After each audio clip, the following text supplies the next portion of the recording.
Simply, the world will see us, and siya may siya. He claims to be part of the church, but he's living like hell. So there's no witness to that. So wala isip mo na yung ibig sabihin, kaning scripture walk, karine mo ang gapon ingit sa nga.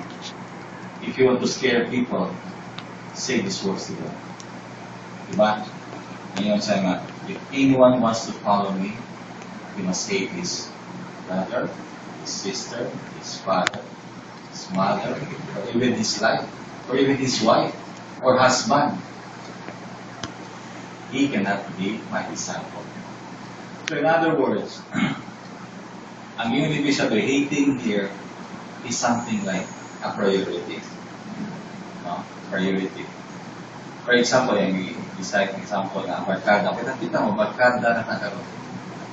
Yan. Natin mga banding at kaskawas. Yan. Text like, pero natutas ko ang minister. Hindi na mo dito nga naman. Ako yung buhaton. Sa'yo buhaton mo. So, pati sa simbahan sa mga ayaw, aritas po. Yan lang doon ang simbahan, yung mga sa tayo. So, something like that. Ngayong period is now we focus to other things. Which is you think is more important.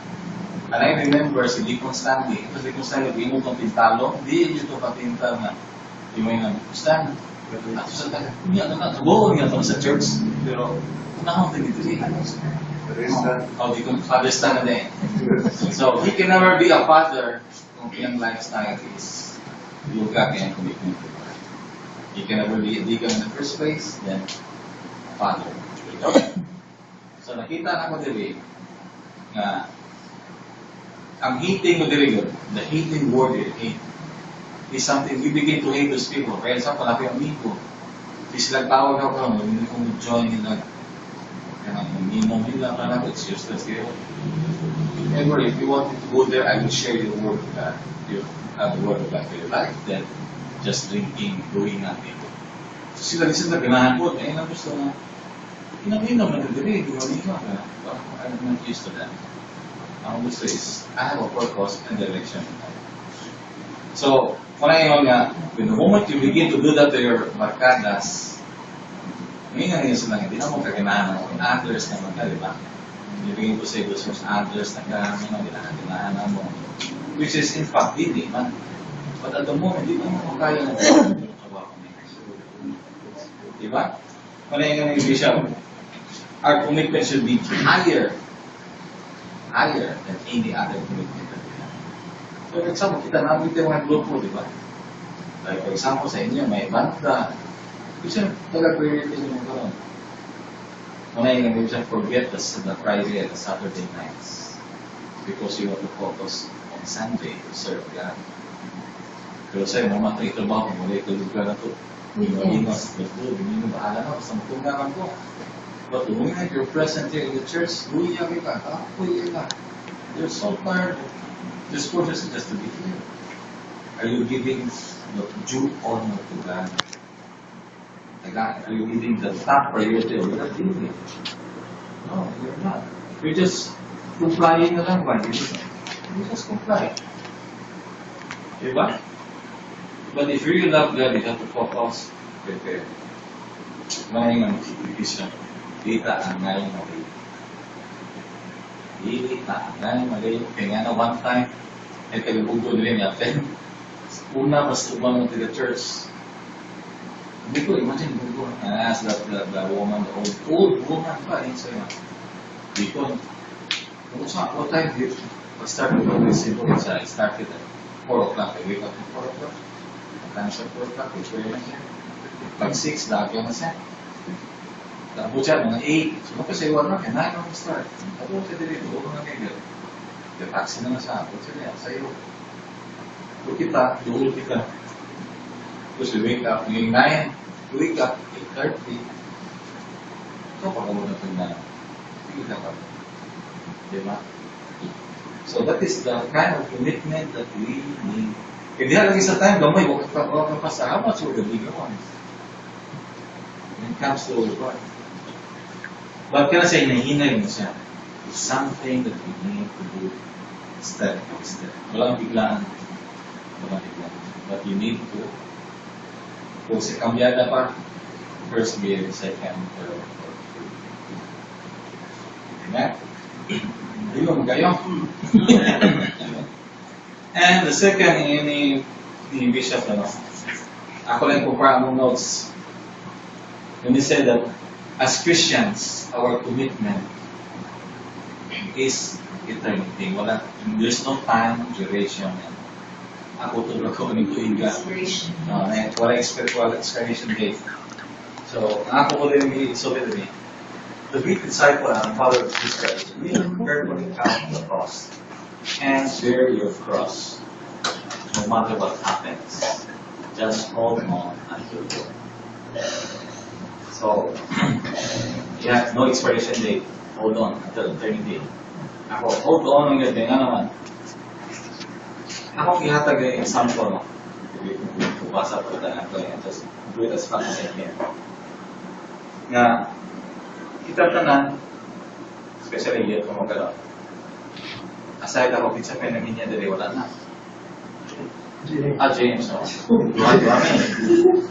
But, I know you, come on, you will enter that kind of future. Alam yun yan. Minyo, ako sa katao. So, akong i-liken sa atong 2024. No? When we commit ourselves to a lifetime commitment as marriage, that's way, lifetime commitment, wala siya ng duration, na sa expiry date, hindi na ako ganahan. No resignation. Ha? No resignation. No resignation. Alone. This is nothing to our commitment. Kita, ang church is the bride of Christ, diba? We are the bride of Christ. When we come before Him, when we commit our lives before God, so wala kasi na, rasa ng kabilang natin. So, I'll give you a story about meeting her husband and wife. Kaya di siyang asawa, sa true story niya. Yun nga siya siyang parents na, hindi ka lang kumasunod. Sus, ayang parents is so against, kaya wala yun. Apulan, tarang negatives. Kita nila. But why did the girl insisted to marry them? So, the first 5 years was so beautiful. Wala sa problema. Then, suddenly a change came. Like a nightmare. Now, yung bana, pinamuli, kung sakto. Niya, pinamuli, bubog. Niya, bubog yun. Naglagi sila. Verbally abuse siya. Yung mga anak.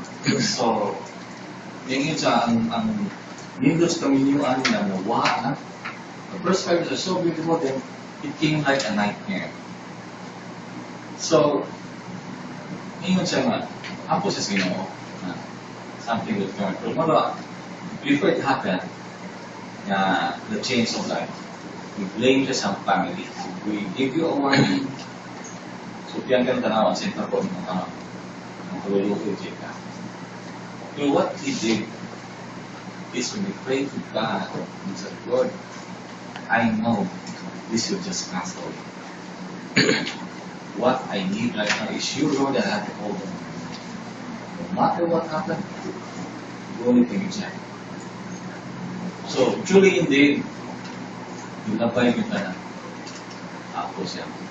Pero when these things pass away, ayan ba na nakalaglag kabutan? Hindi ka po, Lord. O masya, padalan siya sa faith niya. Became so responsible husband, became a loving husband, and responsible to say mga children. Now, pag umapigit yung children ngayon, graduate na yung natrabaho ng looking, she's living a very happy life. Pero yung kumukha na siya. What is your secret? Why are you able to endure all the sufferings? And it's simple and simple. Because I hold on to Jesus. Marami ito ba simple? I hold on. Just like when we are called to be a disciples of Christ. Serving the Lord is an easy thing. Dagan kagabihan. But the moment you hold on in the Lord, things will change. Things will be in favor and blessings. ni Bishop, kanang blessing, pagkapin na tingin mo, Lord, do not look for the blessing. Do not serve God because what you can get. Do not serve God because, looking in natin position na, o tunin later on. That is not our goal. Our goal is always to please God, no matter what. Do not be man pleasers. Ako lang yung Bishop, ako lang yung pastor, I'm doing this. But because you know you're doing it for God, then that's the whole thing. Amen?